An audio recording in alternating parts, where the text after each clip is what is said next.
आपसे जानना चाहेंगे कि प्रॉपर्टी टैक्स को लेकर के आपका जो पॉइंट ऑफ व्यू है वो क्या है? क्या आपको लगता है कि ये सही हो रहा है या ये गलत हो रहा है? देखिए, सबसे पहले तो मैं आपका शुक्रिया करना चाहूँगी और आपकी वसादत से मैं बोलना चाहूँगी प्रॉपर्टी टैक्स के बारे में। आपको बता दूँ कि प्रॉपर्टी टैक्स किसी ना किसी हद तक सही है और किसी ना किसी हद तक सही नहीं है। अब आप बोलोगे सही है, सही का मैं ये रीज़न बोलती हूँ क्योंकि ये लोगों की ही फलाह व बहबूद के लिए ये जो पैसा है ये यूज़ किया जाएगा। बताया जा रहा है कि म्युनिसिपल कॉरपोरेशन के हवाले से म्युनिसिपल काउंसिल्स और म्युनिसिपल कमिटीज़ के दायरे में जो भी एरियाज़ आते हैं वो उन्हीं एरियाज़ में वो पैसा यूज़ किया जाएगा। लेकिन दूसरी तरफ से अगर जम्मू कश्मीर की प्रॉब्लम्स के हवाले से बात करें, वहीं हमारा यूथ, वहीं हमारा युवा जो है अनएम्प्लॉयड है, तो it's not the right time. I think मेरे हिसाब से ये राइट टाइम नहीं है कि यहाँ से जो है प्रॉपर्टी टैक्स लिया जाए। जबकि अगर बात करें हम 71 सेक्शन दफ़ा 2000 म्युनिसिपल कॉर्पोरेशन एक्ट के तहत ये बताया जा रहा है कि ये जो एक्ट था ये उसमें जब 370 की मनसूखी हुई तो उस टाइम पे जो है 100 लॉज जो है हमारे कॉन्स्टिट्यूशन में जो है वहाँ पे अमेंड किए गए और उनमें से ये लॉ भी एक था जिसका चर्चा 2 सालों से चल रहा था और 2 सालों के बाद जो है एक एसओ जारी हुआ जो कि आप ही से हमें जानने को मिला, जो कि प्रॉपर्टी टैक्स के बारे में हमें जानने को मिला कि प्रॉपर्टी टैक्स जो है अप्रैल 2023 से लागू होगा।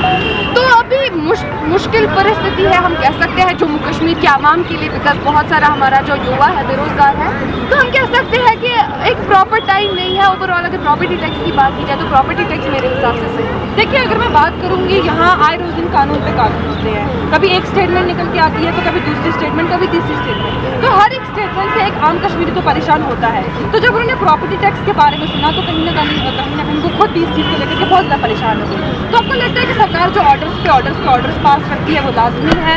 आप किसी को ऑर्डर दे रहे हो, आप बोल रहे हो कि कल तक अपना मकान खाली करो, हम आपका मकान तोड़ देंगे। आप बोल रहे हो कि हम आपकी स्कूटर का उसका भी टैक्स लेंगे, आपके घर का भी टैक्स लेंगे। तो आपको क्या लगता है कि अवाम इससे क्या हो जाए?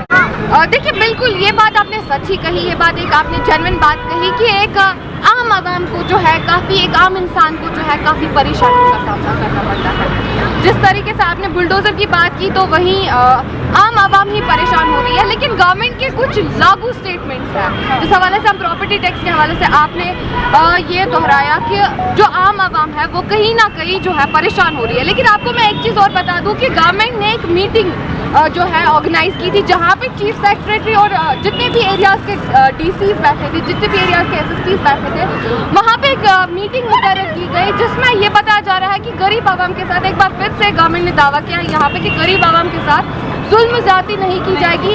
मतलब कि उस स्टेटमेंट में ये बताया गया कि जो भी गरीब है, जो पुअर पीपल से प्रॉपर्टी टैक्स नहीं लिया जाएगा। रूरल एरियाज़ में जो इंसान रहते हैं, रूरल एरियाज़ में जो बाशिंदे रहते हैं, उनसे भी प्रॉपर्टी टैक्स नहीं बरामद किया जाएगा। और कहीं ना कहीं उन्होंने एक स्टेटमेंट में ये भी बोला कि 1000 स्क्वायर फीट के अंदर जो प्रॉपर्टी है उससे भी कोई प्रॉपर्टी टैक्स नहीं जब्त किया जाएगा। तो हम कह सकते हैं कि गरीब आवाम के लिए यहाँ पे ये गवर्नमेंट ने जो है बेनिफिट है, एक राहत का मसला है। तो हम कह सकते हैं कि गरीबों के लिए कहीं ना कहीं गवर्नमेंट भी हमारी सोच रही है। Thank you so much.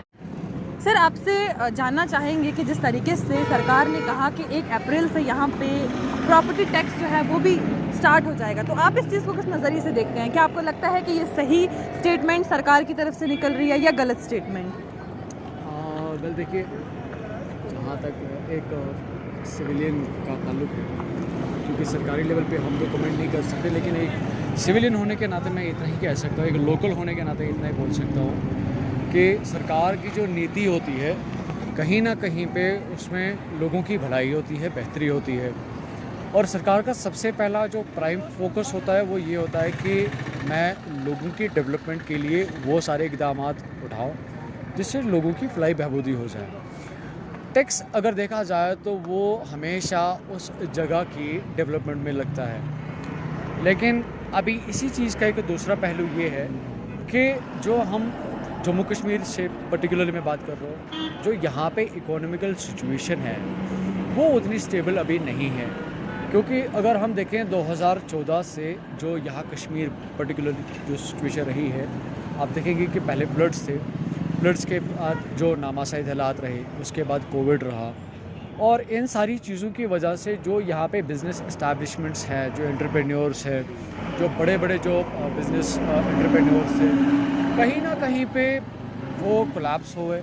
और अभी भी जो ऐसे एंटरप्रेन्योर्स हैं, जो बिजनेसेस हैं, अभी आपको अपने आप को रिवाइव कर रहे हैं। यानी कि प्रेजेंट जो सिचुएशन है, हमारे पास अभी इकोनॉमिक स्टेबिलिटी उतनी नहीं है, लेकिन अगर इकोनॉमिक स्टेबिलिटी होती तो मुझे नहीं लगता कि हम इस चीज़ को लेकर ये कहते कि भाई ये हम पे जुल्म हो रहा है। लेकिन हमारे पास जिस तरह से आपने देखा होगा कि कुछ दिन पहले ही ख़वातीन एहतजाज करती थी, वो कह रही थी कि हम दिन में जो कमाते हैं वही हम शाम को खाते हैं। तो यानी कि लोगों के पास अभी उतना पैसा नहीं है कि वो और जो है इकोनॉमिकल लेवल पे जो है क्रश को बर्दाश्त कर पाए। हाँ, जाहिर सी बात है कि अगर लोग इकोनॉमिकली डेवलप्ड है, उनके पास बिज़नेस है, पैसा है, इनकम रिसोर्सेज उनके पास बहुत अच्छे हैं, तो वो अगर चार चीज़ों के लिए पैसा स्पेंड करते हैं तो उनको वो भारी नहीं लगेगा। लेकिन लोगों के पास जब पैसा ही नहीं है, वो स्पेंड कैसे करेंगे?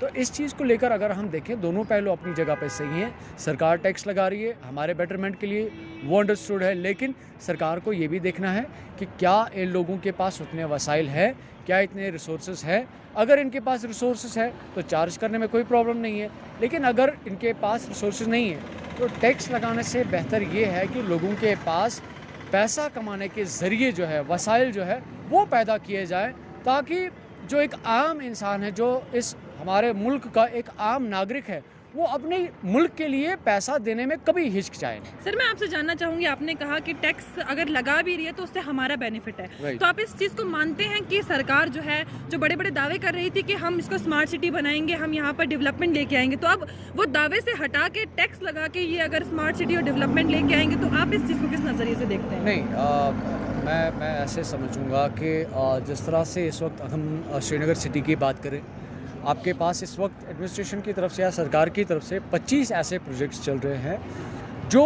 इसी शहर श्रीनगर को, जहाँ पे हम अभी बात कर रहे हैं, इसी को ब्यूटीफाई कर रहे हैं, इसी को डेवलप कर रहे हैं। कहीं पे पैसा लग रहा है, किसी और जगह पे नहीं लग रहा है। तो गवर्नमेंट की पॉलिसीज़ हर चीज़ के लिए अलग अलग होती हैं। अगर ये पर्टिकुलर चीज़ है जो ज़मीन पे लग रही है, चाहे हम रेडी बात करें, सीमेंट बात करें, या बाकी सारी चीज़ों की बात करें, या ब्यूटिफिकेशन को लेकर लाइट्स की बात की जा रही है, तो ये इसी शहर में लगने वाला है। अगर सरकार पैसा लगा रही है तो इन्हीं चीज़ों पे लगा रही है। यानी कि अगर हमसे पैसा लिया जा रहा है तो वो हमारे लिए ही यहीं पे लगाया जा रहा है। कल आपकी सड़क खूबसूरत होगी, कल आपकी सड़क पे चलने वाला ये कहेगा कि मैं खूबसूरत शहर में था, वो 4 चीज़ों के लिए 4 पैसे यहाँ पे खर्च करेगा, और वो इनकम भी हमारे लिए ही यहाँ पे आएगी। तो बात वहीं पे आती है, जिस तरह से हम अपने घर के लिए 4 पैसे जमा करते हैं, फिर अपने घर में लगाते हैं, उसकी जीनत बढ़ाते हैं, सेम ये चीज़ है कि अगर सरकार हमसे 2 पैसे लेती है, 4 पैसे लेती है, व्हाटएवर जो भी चीज़ें लेती है, तो वो हमारे लिए ही यहाँ पे लगाई जा रही है। तो कहीं ना कहीं पे ये स्मार्ट सिटी प्रोजेक्ट एक ही प्रोजेक्ट नहीं है, इसके जैसे कई सारे ऐसे प्रोजेक्ट्स हैं सरकार के पास जो आम आवाम के लिए है। लेकिन हमें ये भी देखना है कि सरकार अगर पैसा लगा रही है, क्या वो इस जगह से कुछ रेवेन्यू कमा भी रही है या नहीं। चलिए, thank you so much sir जुड़ने के लिए। बहुत बहुत शुक्रिया आपका। Thank you sir. Property tax recently अगर हमने देखा तो हालांकि हर रोज़ कोई ना कोई स्टेटमेंट निकल के आती है, तो इस बार तो एक बहुत बड़ी स्टेटमेंट निकल के आई है, तो आप इस चीज़ को किस नज़रिए से देखते हैं? क्या आपको लगता है कि आम आवाम, बिजनेसमैन जिनके पास भी प्रॉपर्टीज़ हैं, वो अपनी हर चीज़ का टैक्स भरेंगे? देखिए, पहले मैं मुबारक करता हूँ जम्मू कश्मीर के लोगों को कि भारतीय जनता पार्टी की जो स्टेट यूनिट है जम्मू कश्मीर, उन्होंने भी इजहार किया कि भारत सरकार का ये जो फैसला है ये गलत है।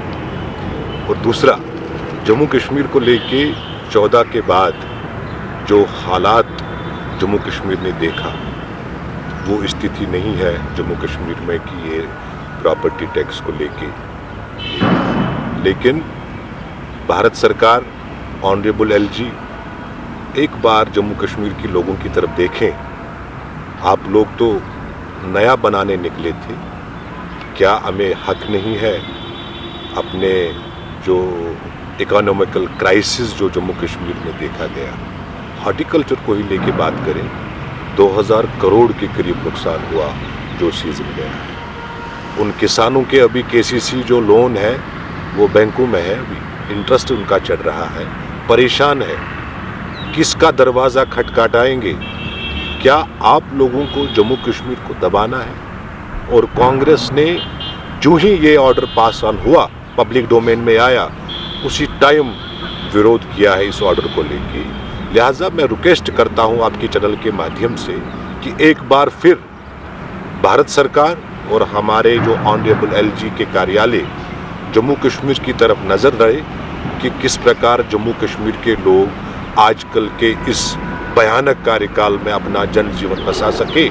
वो पॉलिसी आप दे दीजिए जहां जम्मू कश्मीर के लोगों को राहत पहुंचे, जहां जम्मू कश्मीर के लोगों को लगे हम खुशहाली की तरफ जा रहे हैं। लेकिन इनका क्या है कि रातों रात दिन ब दिन, जैसे वो मैंने कल कहा था कि तारीख पे तारीख और भारत सरकार जम्मू कश्मीर के ऊपर कानून पे कानून, कानून पे कानून, कानून पे कानून। जम्मू कश्मीर के लोग इस कानून को रिजेक्ट करते हैं और हम पूरी तरीके से इस पे विरोध करते हैं। देखिए, अगर बात करूँ यहाँ की रीजनल पार्टीज़ की, तो उनका ये कहना है कि हम इस स्टेटमेंट को यहाँ पर लागू नहीं होने देंगे। तो क्या आप भी उसी स्टेटमेंट के साथ चलते हैं? आपका भी यही कहना है कि जो ये कानून हम बीजेपी की तरह नहीं है, जो उनकी पॉलिसीज है।